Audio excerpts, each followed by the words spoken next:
Welcome to சத்தியம் TNPSC. நம்ம இன்றைக்கி என்ன பார்க்க போகிறோன்னா மராத்தியர். இதுவரை எவ்வளோ போர்ஷன் நம்ம முடிச்சிருக்கோம்?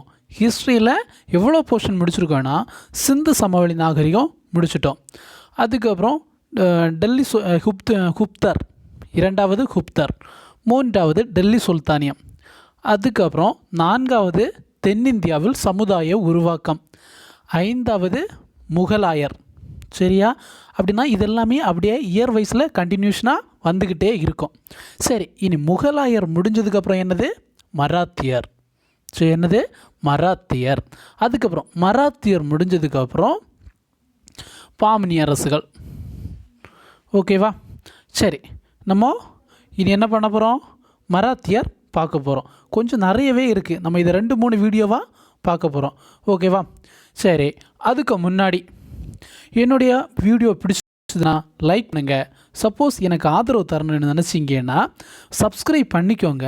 அதுக்கப்புறம் நான் சரியாக எல்லா திங்கட்கிழமையும் நான் என்ன வைக்கிறேன்? டெஸ்ட் வைக்கிறேன். ஒரு போர்ஷன்லேருந்து நம்மளோட எய்ம் இப்போது குரூப் 2ன்னு சொல்லும்போது ஆகஸ்ட்டில் எக்ஸாம் வரும். அதாவது நோட்டிஃபிகேஷன் எல்லாமே முடிஞ்சு நம்ம ஆகஸ்ட்டில் எக்ஸாம் எழுத போகிறோம். அதுக்கு ஏற்றவாறு நம்ம இப்போ ஒவ்வொரு வாரமும் ஒவ்வொரு டாபிக் வச்சு எக்ஸாம் ரைட் பண்ணிக்கிட்டே போகிறோம். இதில் யார் எக்ஸாம் எழுதுகிறாங்களோ அவங்களுக்கு என்ன செய்கிறோம்? ஃப்ரீயாக பிடிஎஃப் கூட கொடுக்குறோம். சரியா?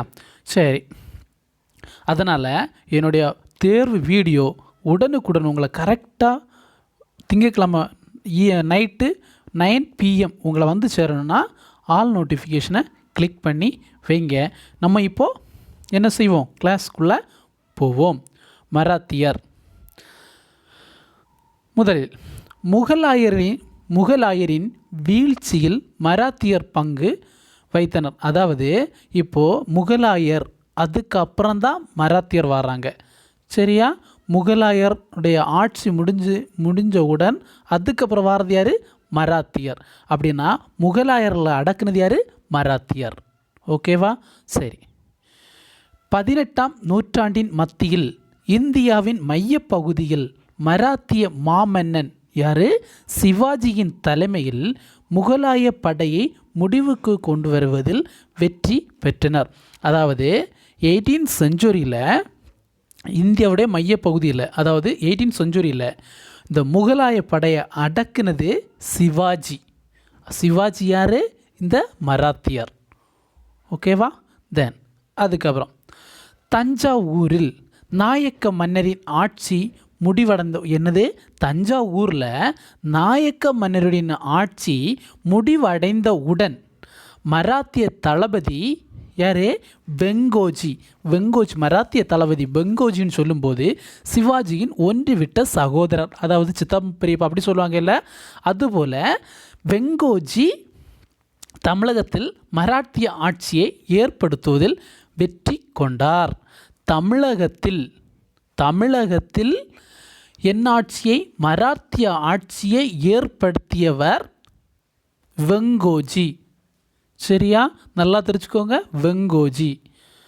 அதுக்கப்புறம் தஞ்சாவூரில் 1674ஆம் ஆண்டு தொடங்கி மராத்தியரின் ஆட்சி 1832ஆம் ஆண்டு வரை இரண்டாம் சரபோஜி மன்னர் மரணம் வரை நீடித்தது. அதாவது மராத்தியருடைய ஆட்சி தஞ்சாவூரில் எவ்வளோ ஆண்டுனா 1674 இருந்து 1832 வரை நீடித்தது. அதாவது 2ஆம் சரபோஜியின் மரணம் வரை. அப்படின்னா தஞ்சாவூரில் என்னது? இந்த மராத்திய ஆட்சியை ஏற்படுத்தியது சரபோஜி. பார்த்தோம்ல? சாரி வெங்கோஜி, தளபதி வெங்கோஜி. அதுக்கப்புறம் தக்காணம் மற்றும் மகாராஷ்டிரா மலைப்பகுதியில் வாழ்ந்த மக்கள் மராத்தியர் என்று அழைக்கப்பட்டனர். எங்கே வாழ்ந்த மக்கள் மராத்தியர்? தக்காணம் மற்றும் மகாராஷ்டிரா மலைப்பகுதியில் வாழ்ந்த மக்கள் மராத்தியர் என்று அழைக்கப்பட்டனர். மராத்தியர்கள் வாழ்ந்த குறுகலான நிலப்பகுதி கொங்கணம் என்று அழைக்கப்பட்டது. மராத்தியர் வாழ்ந்த குறுகலான நிலப்பகுதியை என்ன சொல்லுவாங்க? கொங்கணம். அதுக்கப்புறம் தக்காணத்தை ஆட்சி புரிந்த சியா பிரிவை சேர்ந்த அரசர்களிடம் மராத்தியர்கள் பணியாற்றி வந்தனர். அப்பகுதியில் காணப்பட்ட கோட்டைகள் மற்றும் பகுதிகள் பகைவர்களிடமிருந்து மராத்தியர்கள் அதை விடுங்க. இதில் முக்கியமாக என்னென்னா, மராத்தியர்கள் எங்கே பணியாற்றினாங்கன்னா தக்காணத்தை ஆட்சி புரிந்த சியா பிரிவை சேர்ந்த அரசர்கள்ட்ட.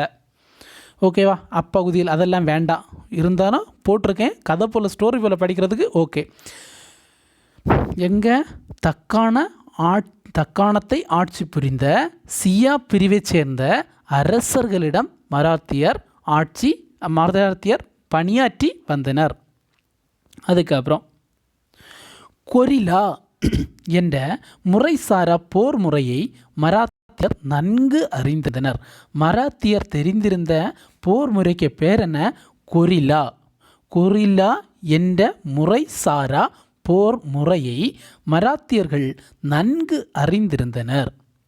அதுக்கப்புறம் பீஜப்பூர், கோல்கொண்டா, அகமது நகர் ஆகிய சுல்தான்களுக்கு எதிராக நடந்த தக்கான போர்களின் காரணமாக முகலாயர்களின் கருவூலம் காலியானது. எதுக்காக? பீஜப்பூர், கோல்கொண்டா, அகமது நகர் ஆகிய சுல்தான்களுக்கு எதிராக நடந்த எந்த போர்?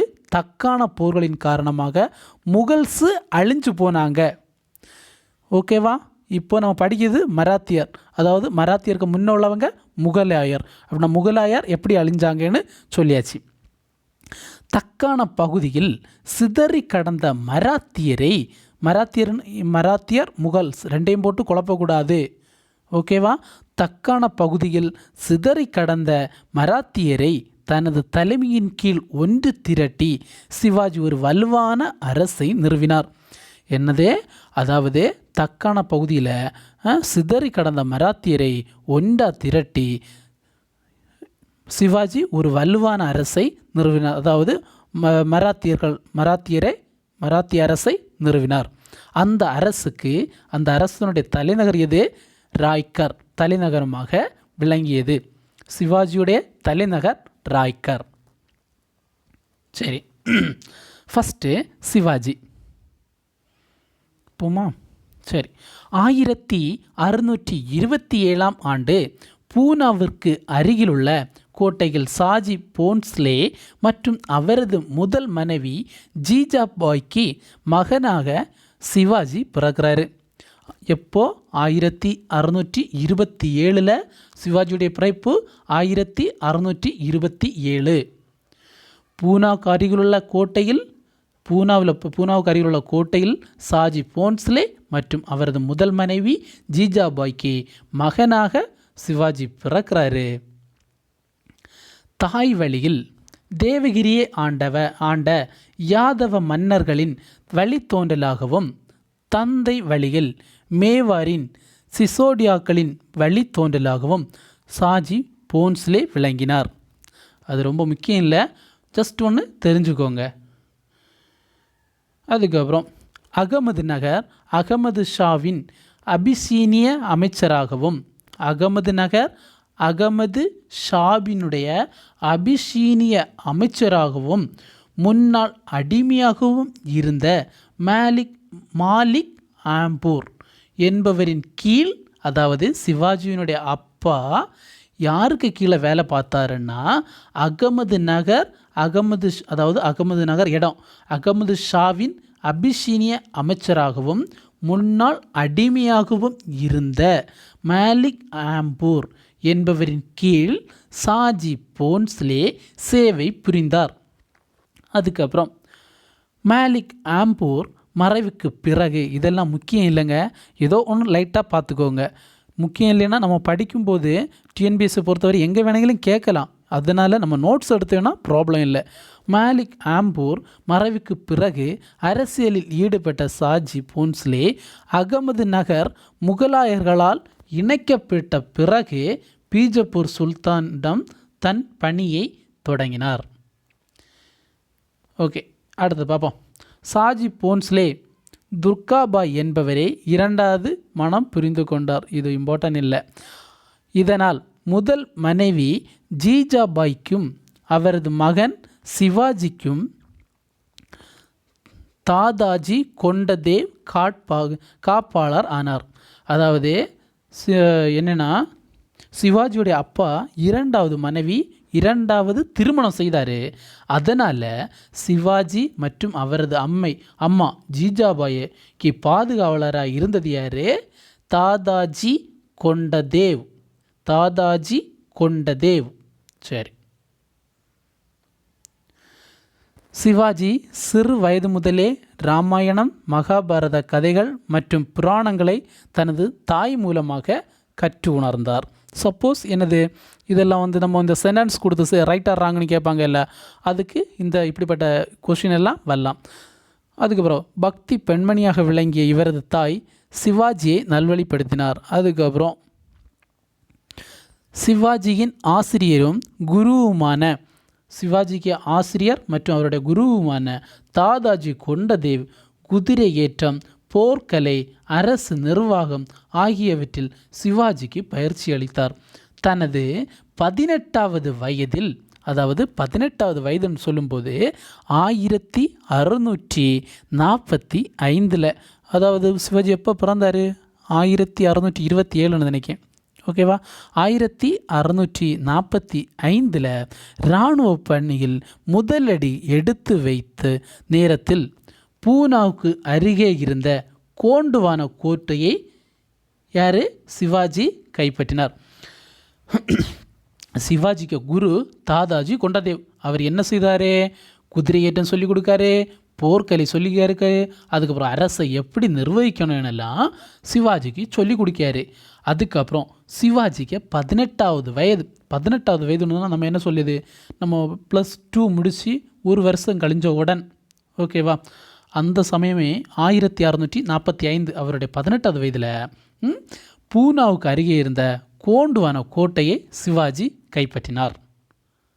அதுக்கப்புறம் அதுக்கு அடுத்த வருஷம் 1646 தோர்னா கோட்டையை பீஜப்பூர் சுல்தானிடம் கைப்பற்றினார். 2 விஷயம் சொல்லுங்கள் பார்ப்போம். 1645 பூனாவுக்கு அருகில் இருந்த கோண்டுவானா கோட்டையை சிவாஜி கைப்பற்றினார். அதுக்கப்புறம் 1646 தோர்னா கோட்டையை பீஜப்பூர் சுல்தானிடம் கைப்பற்றினார். யார்? சிவாஜி. தோர்னாவில் இருந்து 5 மைல் தொலைவில் இருந்த ராய்கர் கோட்டையை கைப்பற்றி மீண்டும் முழுமையாக அதனை புறநமைத்தார். இவர் அதாவது சிவாஜியோட தலைநகர் எது? அவங்கள்ட்ட ஹெட்டு ராய்கர், அப்படி தானே?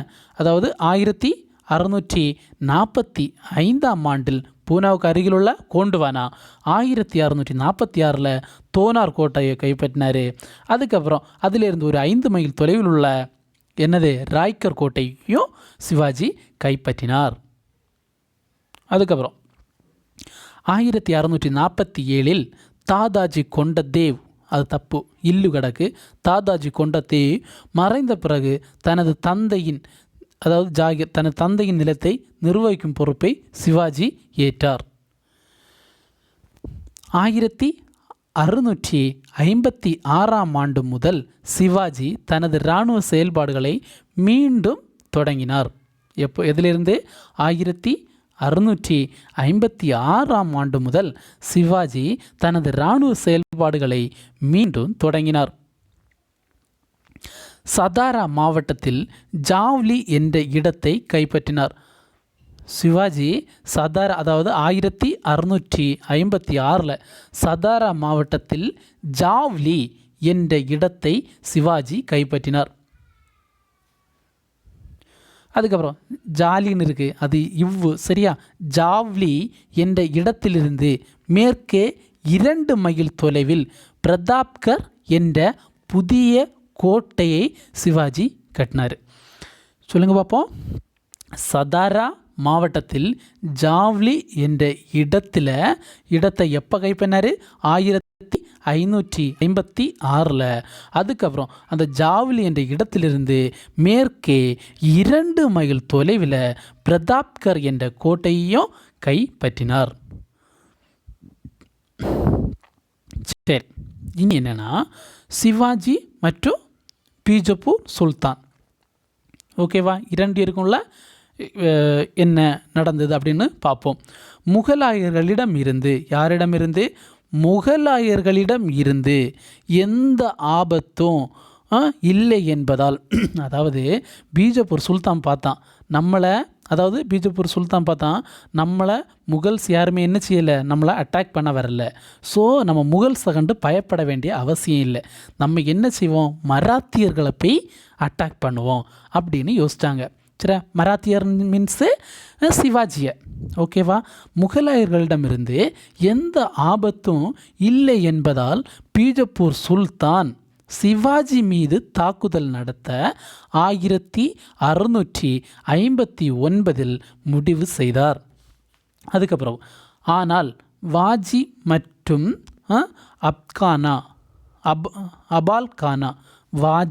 மற்றும் அபால்கானா பெரும் படையுடன் அப்பணியில் ஈடுபட்டனர். அதாவது இந்த போர் படை இதில் ஈடுபட்டனர். வாஜி மற்றும் அப்சல் கான். ஓகே, மலையில் ஒளிந்து கொண்டிருக்கும் எலியை சங்கிலியில் கட்டி இழுத்து கொண்டு வருவதாக அவர் சூளுரைத்தார். யாரு? இந்த அப்சல் கான் சிவாஜியை எப்படி வர்ணிக்காருன்னா, மலையில் ஒளிந்து கொண்டிருக்கும் எலியை சங்கிலியில் கட்டி இழுத்து கொண்டு வருவதாக சூளுரைத்தார். ஆனால் மலைப்பாங்கான பகுதியில் சண்டையிடுவது அவருக்கு சிரமமாக இருந்தது. அப்சல்கானுக்கு சிரமமாக இருந்தது. சூழ்ச்சி மூலமாக சிவாஜியை வீழ்த்த நினைத்தனர். எப்படி? சூழ்ச்சி மூலமாக சிவாஜியை வீழ்த்த நினைத்தனர். அப்சல்கானின் சூழ்ச்சியை சிவாஜி தெரிந்து கொண்டு அவரை சந்திக்க தகுந்த பாதுகாப்புடன் சென்றார். அதாவது இங்கே பாருங்கள், ஸ்டார் போட்டிருக்குதுல, இதெல்லாம் கீழே இருந்தது, ஆனால் கொஞ்சம் எடிட் பண்ணும்போது மேலே போயிடுச்சு. அப்சல்கானின் சூழ்ச்சியை சிவாஜிக்கு தெரிஞ்சு போச்சு. அதனால் அவரை நல்ல தகுந்த பாதுகாப்புடன் அப்சல்கானை பார்க்க போகிறாரு சிவாஜி. அப்சல்கானும் சிவாஜியும் ஒருவரை ஒருவர் சந்தித்து தழுவி கொண்டனர். அதாவது நம்ம என்ன செய்வாங்க, ரொம்ப ஃப்ரெண்ட்ஸ்னாக்க அந்த ஹக் பண்ணி பண்ணுவாங்க இல்லை, அதுபோல் அப்சல்கானும் சிவாஜியும் ஒன்று தழுவி கொண்டனர். அப்சல்கான் சிவாஜியின் கழுத்தை நெறித்து, அது தப்பு, தெரித்துன்னு போட்டிருக்கு, கழுத்தை பிடிச்சு கொல்லுவாங்க இல்லை, கழுத்தை நெறித்து கொலை செய்யும் முயற்சியில் ஈடுபட்டார். சிவாஜி தனது உடையில் மறைந்திருந்த புலி நகத்தால் அப்சல்கானை கிழித்து கொலை செய்தார். சிவாஜி அப்சல்கானை எப்படி கொலை செய்தார்? அவர் மறைத்து வைத்திருந்த புலி நகத்தால் கிழித்து அப்சல்கானை கொலை செய்தார். இதில் முக்கியம் இது, சிவாஜியை அப்சல்கான் சொல்கிறாரு, மலையில் ஒளிந்து கொண்டிருக்கும் எலியை சங்கிலியில் கட்டி இழுத்து கொண்டு வருவதாக சூளுரைத்தார். யார்? அப்சல்கான். யாரை? சிவாஜியை. ஓகே, போதும். அதுக்கப்புறம்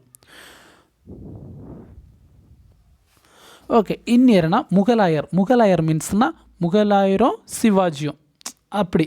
ஓகேவா, 1658 ஜூலை மாதம்,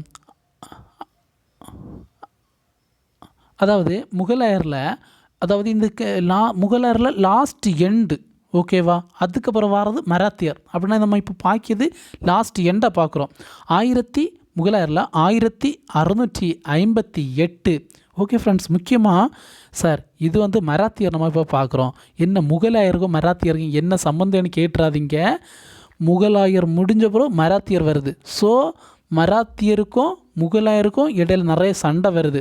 ஸோ அவங்களையும் நம்ம ரிலேட் பண்ணி படிக்கணும். இது புக்கில் இருந்து எடுத்தது தான் 11th ஸ்டாண்டர்ட் புக்கு. 1658 ஜூலை மாதம் அவுரங்கசீப் என்ன செய்கிறாரு?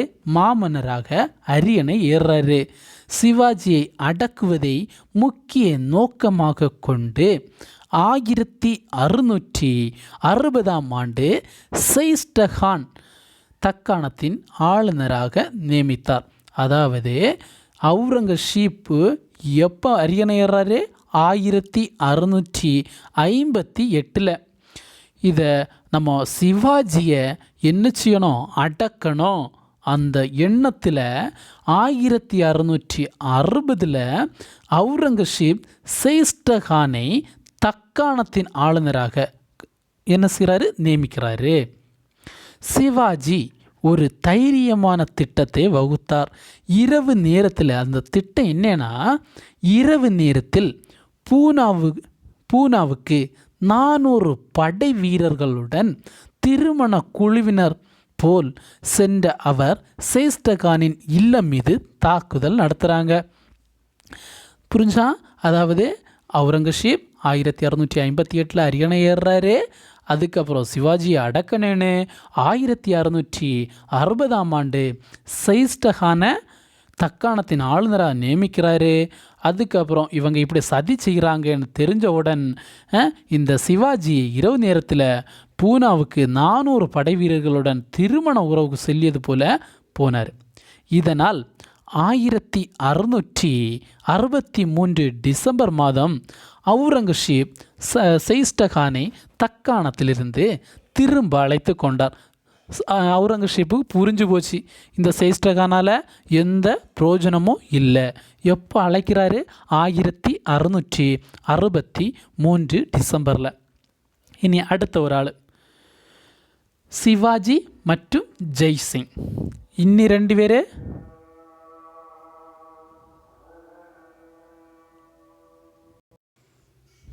ஓகே. இன்னி என்ன பார்க்க போகிறேன்னா, சிவாஜி மற்றும் ஜெய்சிங். அரேபிக் கடல் பகுதியில் முகலாயரின் முக்கிய துறைமுகமாக விளங்கிய சூரத் நகரை குறிவைத்து 1661ஆம் ஆண்டு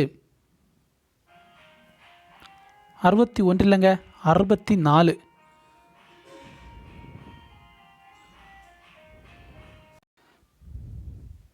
1661 இருக்கு, அது தவறு.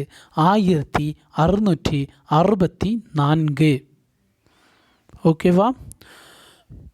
அரபிக்கடல் பகுதியில் முகலாயரின் முக்கிய துறைமுகமாக விளங்கிய சூரத் நகரை குறிவைத்து 1661ஆம் ஆண்டு சிவாஜி தாக்குதல் நடத்துகிறாரு. சிவாஜியை வீழ்த்துவதற்காக பீஜப்பூரை இணைப்பதற்காகவும், அதாவது சிவாஜியை வீழ்த்தவும் செய்யணும், பீஜப்பூரை இணைப்பதற்காகவும் ராஜபுத்திர தளபதி ராஜா ஜெய்சிங் தலைமையில் ஒரு இராணுவத்தை அவுரங்கசீப் என்ன செய்கிறாரு? அமைக்கிறாரு. ஃபஸ்ட்டு அவுரங்கசீப் வேற ஒரு ஆள் விட்டார். அவர் யார்? சைஸ்டகான், அப்படி தானே? இப்போது ஜெய்சிங். ஓகேவா? அப்போது இளவரசர் மூவாசம், பின்னர் முதலாம் பகதூர் ஷா என அழைக்கப்பட்டவர். அப்போது இளவரசர் மூவாசம் தக்காணத்தினுடைய ஆளுநராக இருந்தார். அந்த சமயத்துடைய தக்காணத்தின் ஆளுநர் மூவாசம். சிவாஜியை சுற்றி வளைக்க ஜெய்சிங் விரிவான திட்டம் வகுத்திருந்தார். 1665 ஜூன் மாதம் புரந்தார் கோட்டை படைகள் சுற்றி வளைத்தது. எந்த இடத்துல? 1665 ஜூன் மாதம் புரந்தார் கோட்டையை யாருடைய படைகள் சுற்றி வளைத்தது? ஜெய்சிங்குடைய படைகள் சுற்றி வளைத்தது. ஓகேவா? அதுக்கப்புறம் சிவாஜியின் தீவிரமான வீர தீர தற்காப்பு பலன் தரவில்லை. அதுக்கப்புறம் இதனை உணர்ந்த சிவாஜி பேச்சுவார்த்தைக்கு மேற்கொள்ள முடிவு செய்தார். அதாவது ஃபஸ்ட்டு இவர் இந்த அவுரங்கசீப் ஒரு ஆளை விட்டார், அதில் முடியலை. அதுக்கப்புறம் ஜெய்சிங்கை விடுறாரு. அந்த சமயம் தக்காணத்தினுடைய ஆளுநர் மூவாசம் இந்த ஜெய்சிங் தக்காண கோட்டை, அதாவது புரந்தார் கோட்டையை எப்போ சுற்றி வளைக்காருன்னா 1665 ஜூன் மாதத்தில் சுற்றி வளர்க்குறாரு. ஆனால் சிவாஜியுடைய தந்திரம் எதுவுமே என்ன செய்யலை, ஒன்றுமே பிரயோஜனம் இல்லை. அதனால் பேச்சுவார்த்தைக்கு சிவாஜி முடிவு செய்கிறாரு. ஓகேவா? அதுக்கப்புறம் 1665 ஜூன் 11, ஓகேவா, 1665 ஜூன் 11ஆம் தேதி ஏற்பட்ட புரந்தார் உடன்படிக்கை ரொம்ப ரொம்ப முக்கியம். புரந்தார் உடன்படிக்கை யாருக்கெல்லாம் ஏற்பட்டது? சிவாஜிக்கும் ஜெய்சிங்குக்கும். ஓகேவா? ஜெய்சிங்கை விட்டது யார்? அவுரங்கசீப். அந்த சமயம் தக்காணத்தினுடைய ஆளுநர் யார்? மூவாசம். சரி, புரந்தார் உடன்படிக்கை என்னைக்கு ஏற்பட்டது? 1665 ஜூன் 11. அதுக்கப்புறம் இந்த ஜெய்சிங் அதுக்கப்புறம் என்ன சொல்கிறாருன்னு தெரியுமா? ஆக்ரா பயணம் முகலாய அரசவையை பார்வையிடும். அதாவது நீங்கள் சிவாஜி கிட்ட ஜெய்சிங் சொல்கிறாரு, நீங்கள் ஆக்ரா பயணம் மேற்கொள்ளுங்க, அதுக்கப்புறம் என்ன செய்யுங்க, அங்கே இருக்கக்கூடிய முகலாயருடைய அரசவையை பார்வையிடுங்க அப்படின்னு அட்வைஸ் சொல்கிறாரு ஜெய்சிங். சிவாஜியும் என்ன செய்கிறாரு, அதாவது ஜெய்சிங்கோடைய வார்த்தையெல்லாம் நம்புகிறாரு. ஓகேவா? சிவாஜியிடம் அதிக நம்பிக்கை வார்த்தைகளை கூறிய ஜெய்சிங் தலைநகரில் சிவாஜியின் பாதுகாப்புக்கு தாமே உறுதியளித்தார். அதாவது புரந்தார் கோட்டையை கைப்பற்றினது ஜெய்சிங். ஓகேவா? கைப்பற்றியாச்சு. இவங்க அதுக்கப்புறம் ஒப்பந்தம் போடுறாங்க, என்னது ஒரு ப்ராப்ளம் இல்லைன்னு. அதுக்கப்புறம் இதே ஜெய்சிங் என்ன பண்ணுறாரு, நீங்கள் முகலாய அரசவைக்கு போங்க, அதாவது ஆக்ராய்க்கு போங்க அப்படின்னு சொல்கிறாரு. முகல்ஸோடைய தலைநகரே தான் ஆக்ரா, அப்படி தானே? அங்கே போங்க அப்படின்னு சொல்கிறாரு. இவருடைய வார்த்தைகளை நம்பி இந்த படுவாவி சிவாஜி எவ்வளோதான் திறமசாலியாக இருந்தாலும் அவன் லாஸ்ட் கட்டத்தில் இது பண்ணிட்டாரு. பார்த்தீங்களா? சிவாஜி 1666 மே மாதம் சிவாஜியும் அவரது மகன் சம்பாஜியும் ஆக்ராவை அடைந்தனர். சம்போஜி, ஓகேவா? சம்பாஜி இல்லைங்க, சம்போஜி. 1666 மே மாதம் சிவாஜியும் அவரது மகன் சம்போஜியும் ஆக்ராவை அடைந்தனர். ஆனால் அவர்களுக்கு அவமரியாதையே ஏற்பட்டது. ஓகேவா? அதுக்கப்புறம் சிறுமைப்படுத்தப்பட்ட அவர் கொந்தளித்து மன்னரே, அதாவது அங்கே சிவாஜி ரொம்ப கேவலப்படுத்தினதுனால அவர் ரொம்ப என்ன செஞ்சுட்டாரு, கொந்தளிச்சார். கொந்தளிச்சு என்னங்க பிரயோஜனம், போகும்போதே பார்த்துலாம் போனோம். அதுக்கப்புறம் சிறையில் அடைக்கப்பட்ட சிவாஜி பழக்கூடை ஒன்றில் ஒளிந்து கொண்டு அங்கிருந்து தப்பியதாக கூறுகிறார். ஓகேவா? அங்கேருந்து எப்படி அவர் செய்கிறாரு, முகல்ஸுடைய ஆக்ரா கோட்டைக்கு போயிருக்காரு. அங்கே இருந்து அவமானப்படுத்துகிறாங்க. இங்கேருந்து தப்பணும். எப்படி தப்பினார்? பழக்கூடைகள் ஒன்றில் ஒளிந்து கொண்டு தப்பியதாக கூறப்படுகிறது அப்படின்னு சொல்லியிருக்காங்க. அதுக்கப்புறம் முகலாயருடன் மோதல் 1670. பெராரில் சிவாஜிக்கு முன்னர் கொடுக்கப்பட்ட ஜாகிர் நிலத்தின் ஒரு பகுதியை அவுரங்கசீப் எடுத்துக்கொண்டார். அதாவது ஜாகிர்னா அவங்களுடைய அப்பா பரம்பரையில் இருக்குதில்ல சொத்து, அந்த சொத்து அவருடைய அப்பா பரம்பரையில் இருந்தது எங்கே? பெராரில். அதாவது பெராரில்னா ஒரு இடம். அந்த இடத்துல சிவாஜிக்கு முன்னர் கொடுக்கப்பட்ட, அதாவது நம்ம வீட்டில் 4 பேர் இருக்காங்கன்னு வச்சுக்கோங்களேன், அப்பாவுக்கு 4 பிள்ளைங்க இருக்காங்க, என்ன செய்வாங்க, 4 மகன் இருக்காங்கன்னா 4 பேருக்கும் பிரித்து கொடுப்பாங்க, அப்படி தானே? அதுபோல் அவருக்கு கிடைச்ச ஒரு பங்கு, அதுதான் ஜாகிர். நிலத்தின் ஒரு பகுதியை யார் எடுத்தது? இந்த அவுரங்கசீப். இதனால் கோபமடைந்த சிவாஜி முகலாயர் சேவையில் இருந்து தனது படைகளை திரும்ப அழைத்து கொண்டார். அதாவது இந்த முகலாயர்களுக்கு கூட ஏன் படைக்கு போனாருன்னா, அதாவது ஏன் ஒப்பந்தம் வச்சாருன்னா, இந்த புரந்தார் கோட்டையை கைப்பற்றினாங்க இல்லை ஜெய்சிங், அதனால் அவங்க ஒன்றுக்குள்ளே பேசியிருப்பாங்க, எனக்கு நீங்கள் என்ன செய்யணும், படை வேணும், அது வேணும், இது வேணும். ஆனால் இந்த இடத்துல இந்த அவுரங்கசீப் என்ன செய்துட்டார், அவருடைய ஜாகிர் நிலத்தில் கொஞ்சத்தை பிடுங்கிட்டார். இதனால் கோபம் அடைந்த அவர்கிட்ட இருந்த, அதாவது சிவாஜி அனுப்பின எல்லா படை வீரர்களையும் திரும்ப அழைத்து கொண்டார். புரந்தார் கோட்டையில் சிவாஜி தான் இழந்த கோட்டையை திரும்பவும் மீட்டுக்கொண்டார். அதாவது புரந்தார் உடன்படிக்கையில் சிவாஜி தான் இழந்த கோட்டையை திரும்பவும் மீட்டு கொண்டிருக்காரு. அதுக்கப்புறம் 1670 ஆண்டு 1670 ஆண்டு மேற்கு கடற்கரையோரத்தின் முக்கிய துறைமுகமான சூரத்தை அவர் மீண்டும் கைப்பற்றினார். உண்மையில் இந்த சூரத் யாருடையதுங்க? முகல்ஸுடையது. ஓகேவா, நல்லா தெரிஞ்சுக்கோங்க, இந்த முகல்ஸுடையது தான் சூரத்து. இப்போ திரும்பவும் நம்மளுடைய சிவாஜி இந்த சூரத் அதாவது அந்த துறைமுகத்தை கைப்பற்றினார். எப்போ? 1670. அதுக்கப்புறம் 1672 ஆண்டு சூரத்திலிருந்து சவுத் எனப்படும் 1/4 வருமானத்தை வருடாந்திர கப்பமாக மராத்தியர் பெற்றனர். இப்போது 1670 மராத்தியருடைய சூரத்தை கைப்பற்றியாச்சு. யார்? சிவாஜி.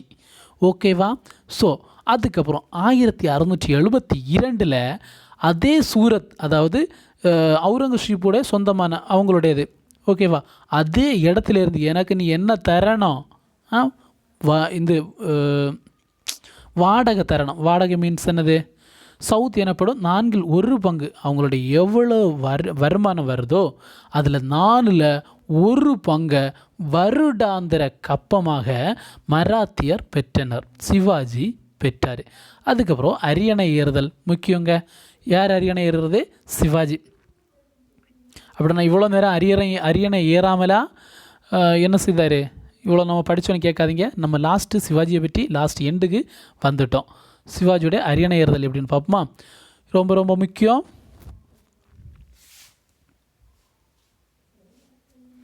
24 ஜூன் 6 அதாவது 1674. அது தப்புங்க, 1674. வெயிட் பண்ணுங்க.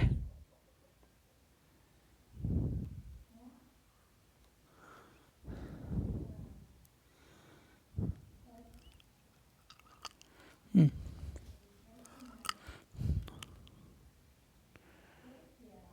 1674.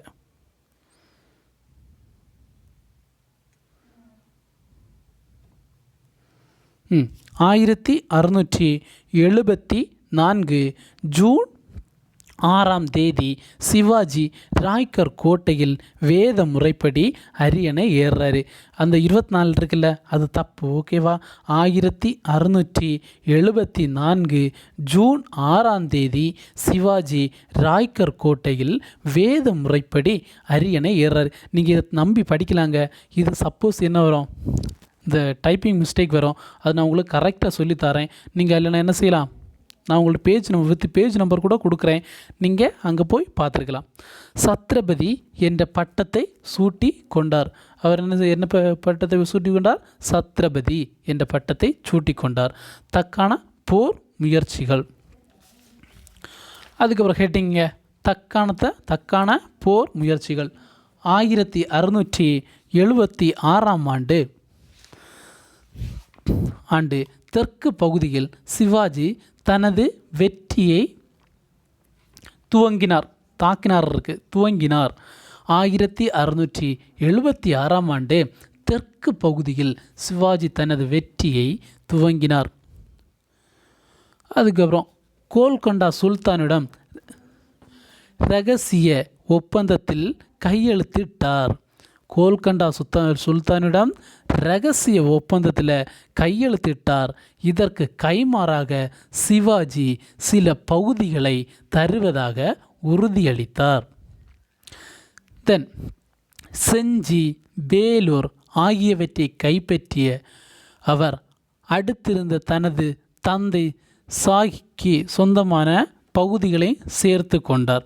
யார்? சிவாஜி செஞ்சி, வேலூர் ஆகியவற்றை கைப்பற்றி அடுத்திருந்த தனது தந்தை ஷாஹிக்கு சொந்தமான பகுதிகளையும் சேர்த்து என்ன செய்துட்டாரு? சேர்த்து கொண்டார். சிவாஜியின் கடைசி நாட்கள் மகிழ்ச்சியானதாக இல்லை. சிவாஜியுடைய மூத்த மகன் சம்போஜி அவரை கைவிட்டு முகலாய முகாமில் இணைந்து கொண்டார். அட படுபாவி, இங்கே பாரு. அதாவது இந்த புரந்தார் உடன்படிக்கை வந்தில்ல, அதில் அதை புரந்தார் இந்த கோட்டை கைப்பற்றும் போது தான் அந்த புரந்தார் உடன்படிக்கை வந்தது. அந்த சமயம்தான் என்ன செய்தார்? அந்த உடன்படிக்கையில் தான் சிவாஜி அவருடைய படைகளை கொஞ்சம் அவங்களுக்கு கொடுத்தாங்க. நீங்கள் என்னுடைய படைகளை நீங்கள் கொஞ்சம் வச்சுக்கோங்க அப்படின்னு வச்சார். அந்த சமயம் இவருடைய மகனும் சேர்ந்தான் போயிருப்பான்னு நினைக்கேன். ஆனால் தன்னுடைய அப்பாவை விட்டுட்டு எதிரி பக்கத்திலேயே என்ன செய்துட்டான்? இந்த மூத்த மகன் போய் சேர்ந்துட்டான். ஓகேவா? அதுக்கப்புறம் சம்போஜி திரும்பிய போது அவுரங்கசீப்பால் சிறை பிடிக்கப்பட்டு பன்ஹாலா கோட்டைக்கு அனுப்பப்பட்டார். அதாவது அவருடைய மூத்த மகன் சம்போஜி அவரை கைவிட்டு முகலாய முகாமில் இணைந்தார். எப்போ? அதுக்கு முன்னாடி. அதுக்கப்புறம் இவருடைய அப்பா இறந்ததுக்கு அப்புறம் இந்த சம்போஜி அவர் முகலாய முகாமிலிருந்து வெளிவர நினைக்கிறாரு. அந்த சமயம் அவுரங்கசீப் என்ன செய்கிறாரு? இந்த சம்போஜியை சிறைபிடித்து பன்ஹாலா கோட்டைக்கு அனுப்பி வைக்கிறாரு. அதுக்கப்புறம் அடுத்தடுத்த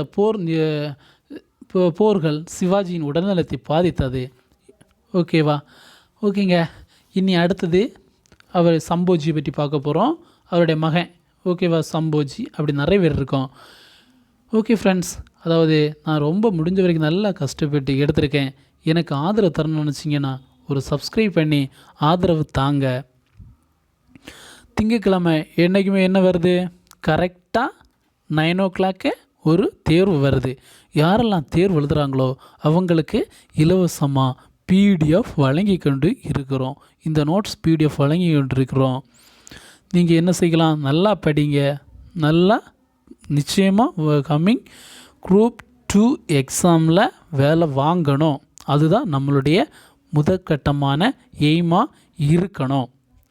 ஓகே ஃப்ரெண்ட்ஸ், முக்கியமாக என்னுடைய டெலகிராமில் இணைஞ்சிக்கோங்க, வாட்ஸ்அப் குரூப்லேயும் இணைஞ்சிக்கோங்க. Thank you friends. இனி நெக்ஸ்ட் வீடியோவில்